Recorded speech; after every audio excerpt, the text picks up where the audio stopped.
ভাই আমাদের ডিম ছোলা এবং সিঙ্গারা স্বাদ সম্পর্কে যদি বলতেন। এখানে মূলত আপনার বাজেটের মধ্যে যতটুকু দরকার আমাদের, ঠিক আছে। আর সবচেয়ে বড় বিষয় হচ্ছে আপনার এমনি খারাপ না, সব কিছু মিলে আর কি অল্প টাকার মধ্যে এটা বেশি আর কি আপনার আকর্ষণ। আমি অনেক সময় এখান থেকে যাতায়াত করি তো দেখি এখানে 20 টাকায় আপনার পাওয়া যায়, ডিম ছোলা পাওয়া যায়, তারপর 10 টাকায় আপনাদের একটা আলুর চপ পাওয়া যায়, চপ আর কি, যাই হোক, তো চিকেন চপ। হ্যাঁ হ্যাঁ, চপ চপ। তো আপনার এই জিনিসটা আমার সবচেয়ে আর কি সুন্দর লাগছে যে আপনি স্টুডেন্টদের কথা মাথায় রেখে আর কি বাজেটের মধ্যে, যেমন সাধারণত যারা ছাত্র বা স্টুডেন্ট তারা কিন্তু টিফিনের জন্য খুব বেশি টাকা নিয়ে আসে না, বাজেট একটু কম থাকে, হ্যাঁ, তাদের কিন্তু ইনকাম সোর্স নাই।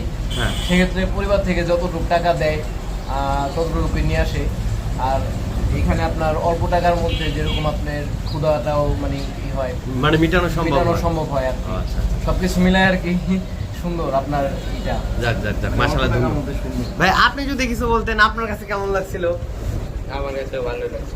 যাক যাক, মাশাআল্লাহ, যাক আলহামদুলিল্লাহ, ধন্যবাদ ভাই।